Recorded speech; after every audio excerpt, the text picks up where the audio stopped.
Okay, so at long last I'm going to put this first model Japanese PS2 into this third party blue shell.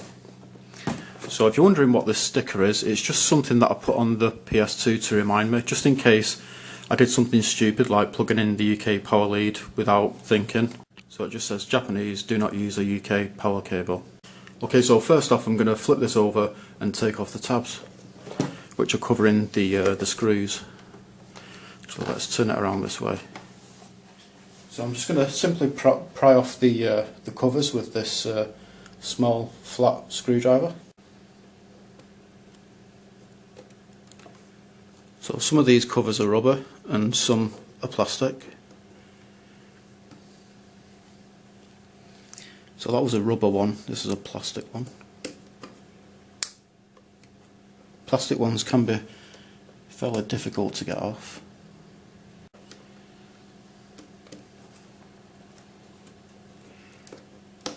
That was really difficult to get off.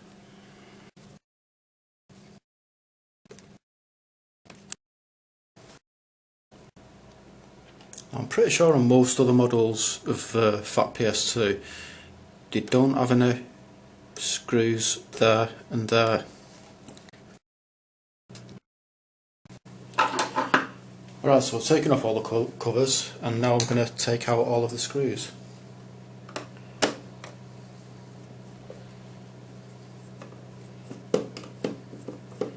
So actually, oh, that's actually come out with a screwdriver. I was going to say,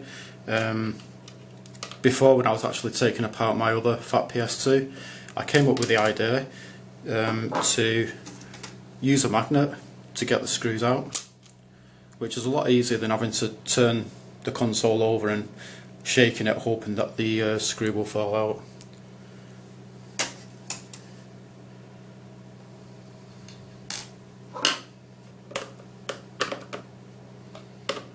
So when I was taking the screws out of my other Fat PS2, they weren't magnetically sticking onto the screwdriver for some reason.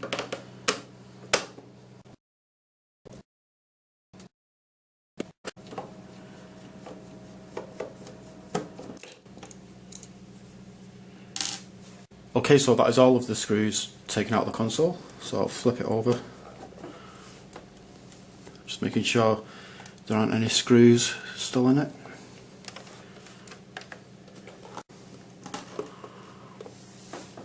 And let's take off this lid. You've got to be careful when taking off the lid because there's like, what do you call it, a ribbon cable which is attached to the inside of the console and to the underside of this lid.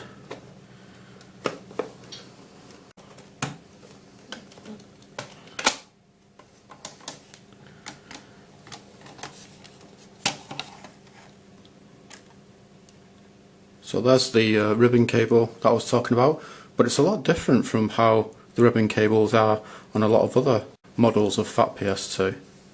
And I'm noticing these insides, they're looking a lot different from most other models of Fat PS2. So this is the first ever model of PS2, and on the outside there are some fairly big differences compared to most other models of Fat PS2. The grille on the front, for example, I've shown this in another video, so I'm not going to show it properly now, but the grille on the front is a lot shorter. You've got a PC card slot at the back instead of an expansion bay, and I think maybe that's it. I'm sure there was something else, but I can't really remember.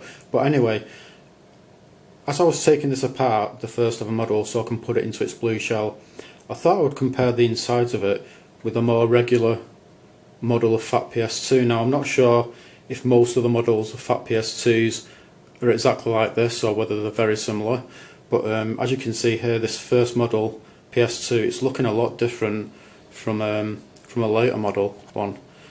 Straight away you can see we've got all this metal here on the underneath of the top half of the case.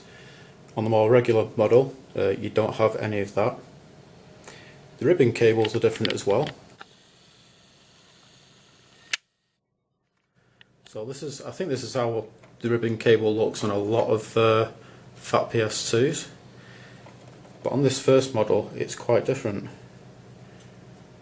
can see it's more like just actual wires. You can see the outsides of the DVD drives look different. And then the biggest differences are like this part and this part. It's got loads of components. Quite a lot of them look quite old for when this was released. I think it was 2000 or 2001. Maybe they're not that old for when this was released, but to me they do look quite ancient. But yeah, very different. You can see we've got this, I don't know if it's for cooling or not, and I don't know if it's going to show up on camera or not, but on top it's quite sparkly.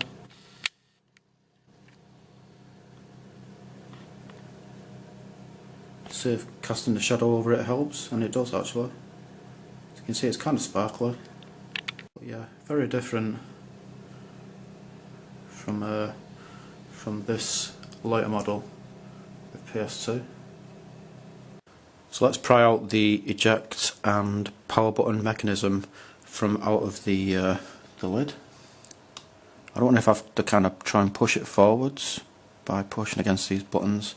I think maybe you're meant to do that. So I'm just going to try and pry it out with a screwdriver. Want to be careful. Oh, want to be careful to not break anything. All right, so it's and it's the wire is taped to this metal. Let's take that off. All right, so it was as simple as that. For some reason, there's an F there. I don't know why. Okay, so I'm going to get the bottom half of the blue shell out of the box.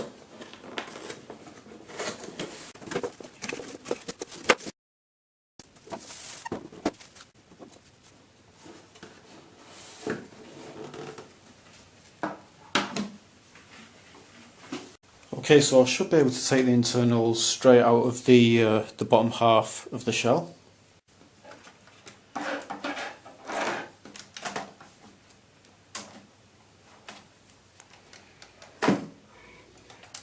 There we go. Okay, so we've got this metal inside the bottom half of the shell. I think you call it shielding or something. I'm guessing I should probably take this out and put it into this blue shell.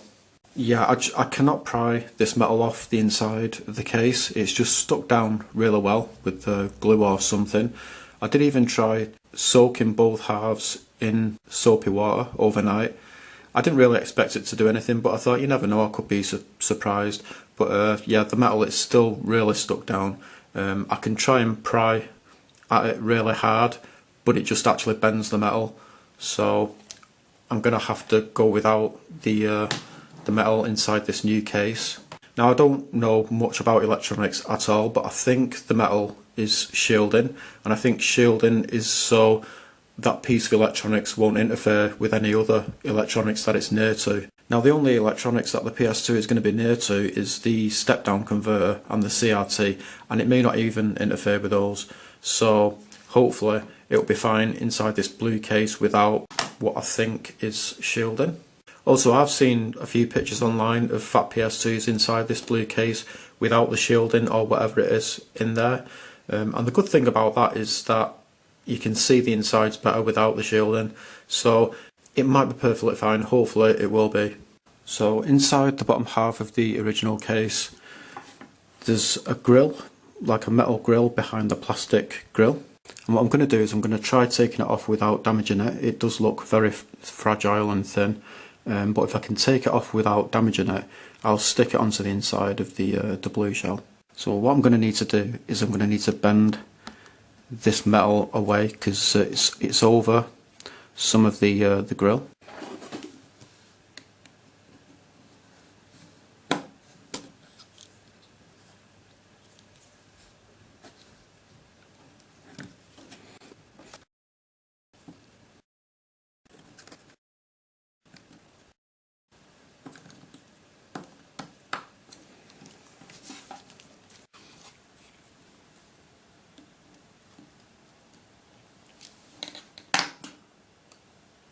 Not sure if this inner grill is metal after all.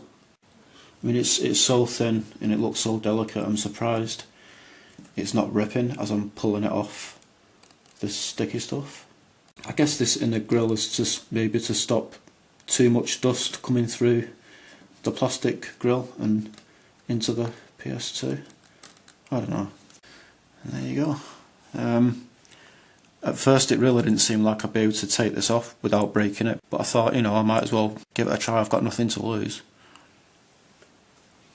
So yeah, I don't think it's metal after all. It's like just some kind of material. There's a close-up look at it.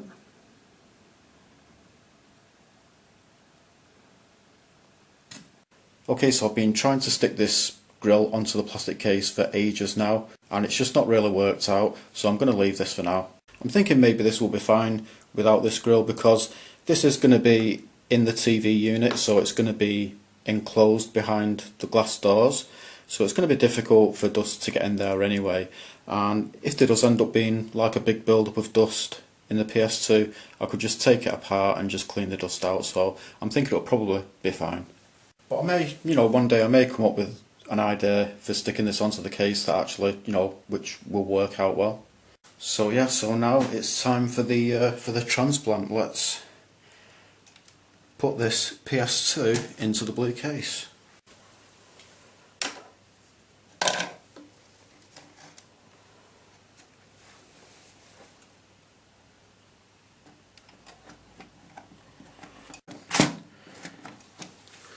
Let's see if that's fitting right, and it does seem to be.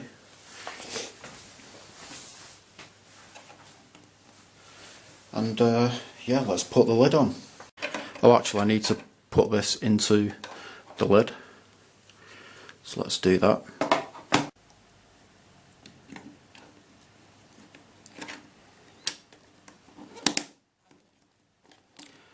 Okay, so that's that in. So I've been trying to stick the wire back down onto the underside of this top, but the white sticky piece of paper, it's not really sticking that well anymore. In fact, it just actually fell off the wire before. So I'm just going to use a clear piece of sticky tape.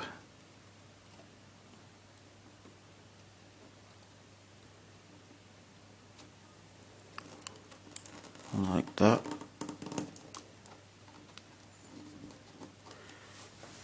Alright, so let's now put on the lid.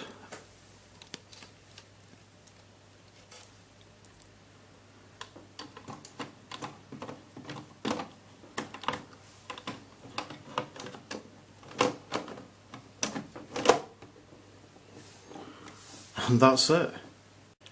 So I'll put this down on a towel because when I'm screwing the screws in, it might move about on the table and I don't want it to scuff up the plastic.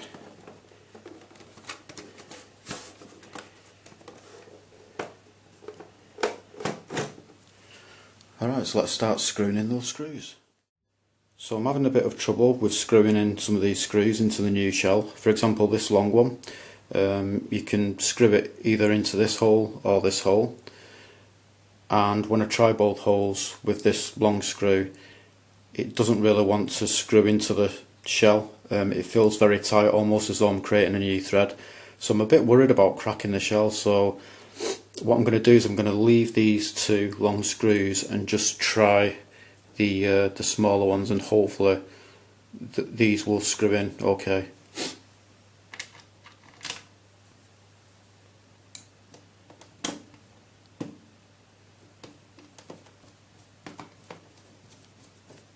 So this one's going in absolutely fine, no problem.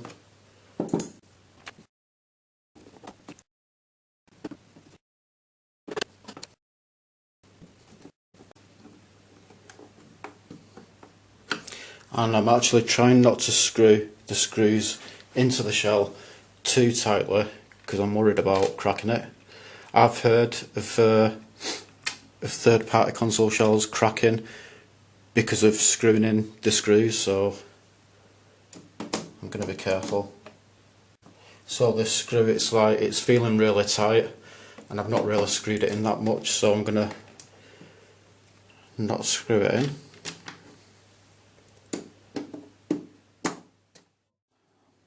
So I've managed to get a screw in there, there, there, there and there.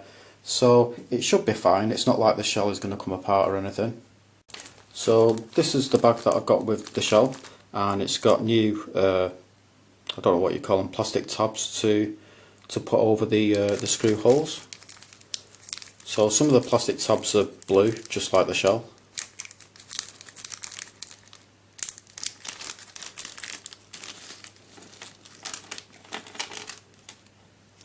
And this Sony sign is what I took off the old shell. I may stick this onto the blue shell, I may not do, I'm not really sure yet.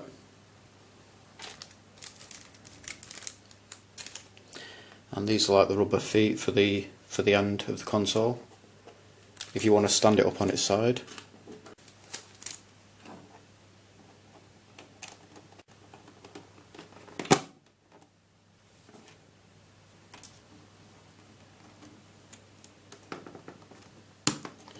There's a bit of flashing on some of these tiles, so I'm just getting it off with my thumbnail.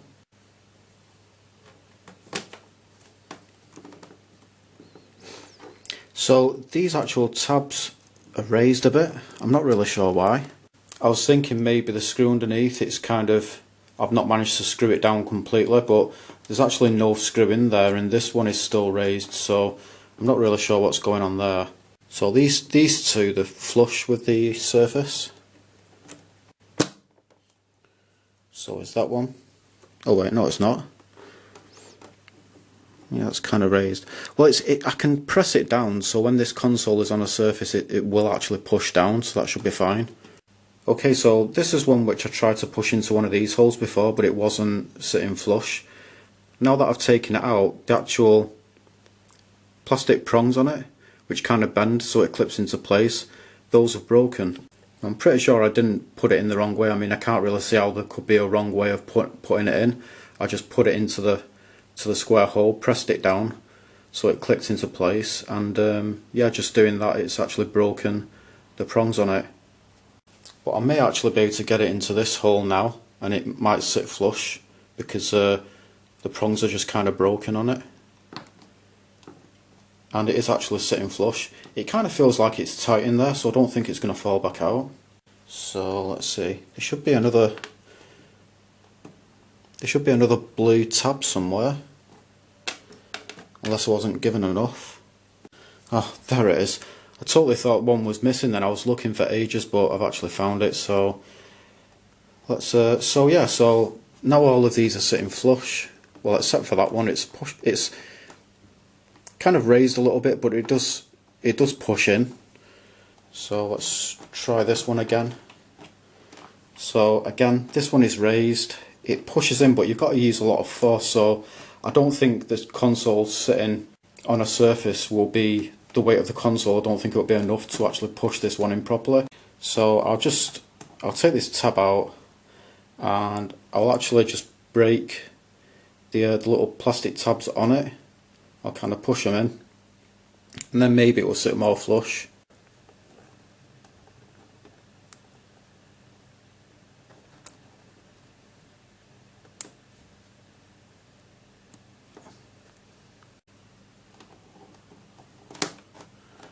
Okay, that's gone in there, it's sitting flush. Doesn't feel like it's going to fall out easily, so I'm going to put the black tabs into the black plastic now. And now these black tabs, they're just not going into the console at all, so I'm just going to put the original tabs, which I took out of the black plastic, back into the holes. So here are the original tabs, which should fit in perfectly. And they are doing.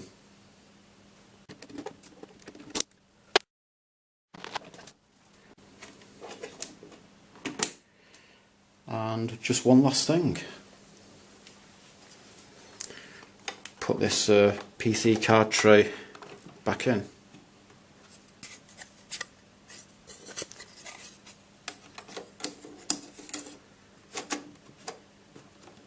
Okay, so it's the next day, so the lighting might look a bit different, but yeah, the PC card, it wasn't actually the last thing. I completely forgot about the rubber feet for the side of the PS2, so let's stick those on.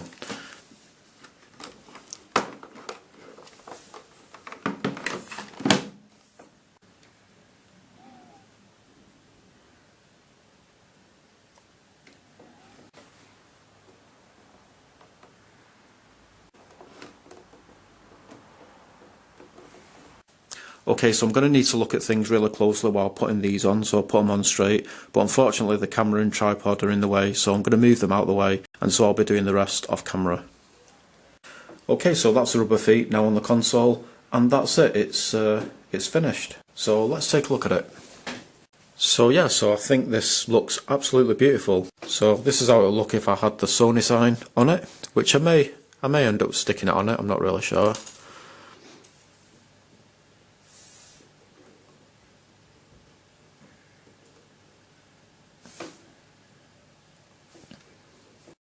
So I'll show you the other sides of the PS2 so you can see how it looks.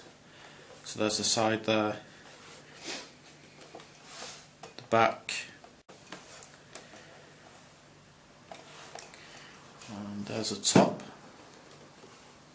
So you can see all the internals there, and you've got the wire. On a lot of clear coloured console shells, one of the really good things about them is that you can see the disc inside spinning and the console is on. Unfortunately you won't be able to see that on this console because the disc, well, it goes into like a black plastic case.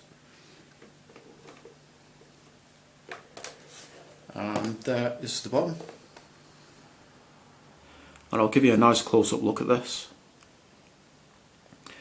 So I'm not sure how this is going to look in the video, but through the viewfinder, the plastic, the blue plastic, it looks like a lighter blue, and like it's kind of glowing a bit, but it's not like that in real life. It's more darker.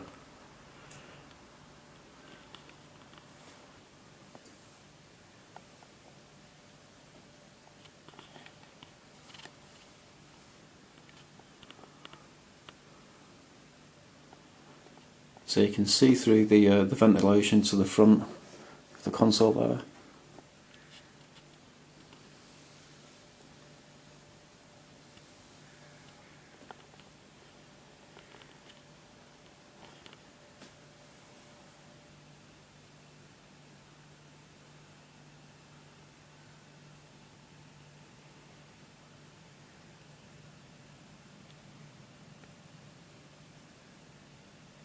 So unfortunately, because I couldn't get all of the screws in, some of the corners on the console are a bit loose, like this one is a little loose.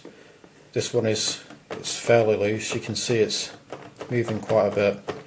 So I may just try and find some screws online which are about the same length but just a bit thinner, and then maybe I'll be able to screw those in. Okay, so I do have this clear blue memory card which I bought several years ago, so this will actually go with the console, so let's plug that in. And recently, just move that out of the way,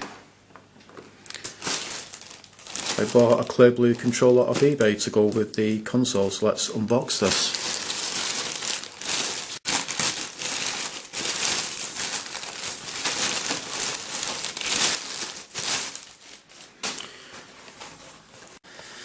All in one trimmer.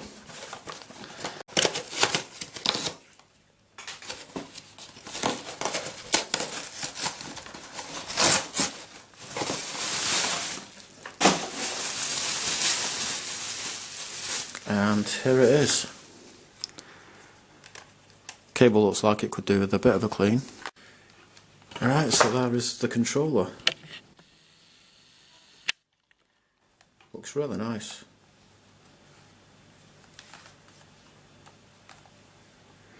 And this is going to look really good with the console.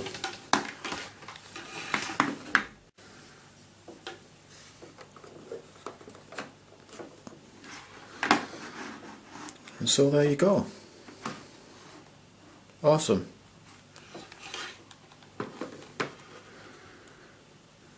And it's pretty much the exact same shade of blue as the console. And so there you have it. The PS2 is now on. It survived the transplant. It's working perfectly. And as far as I'm aware, it doesn't seem to be, you know, because of the shielding or whatever it is missing, it doesn't seem to be interfering with the step down converter or the TV. So I'll give you a closer look at this. You can see the green light there. It's actually showing through the plastic. But yeah, making this video, it feels like it's taken absolutely ages to make. But yeah, I think the PS2 it's turned out really nice. It's a bit of a shame because of not all of the screws fitting into it, but I might be able to do something about that. But yeah, that is pretty much it. Thanks for watching.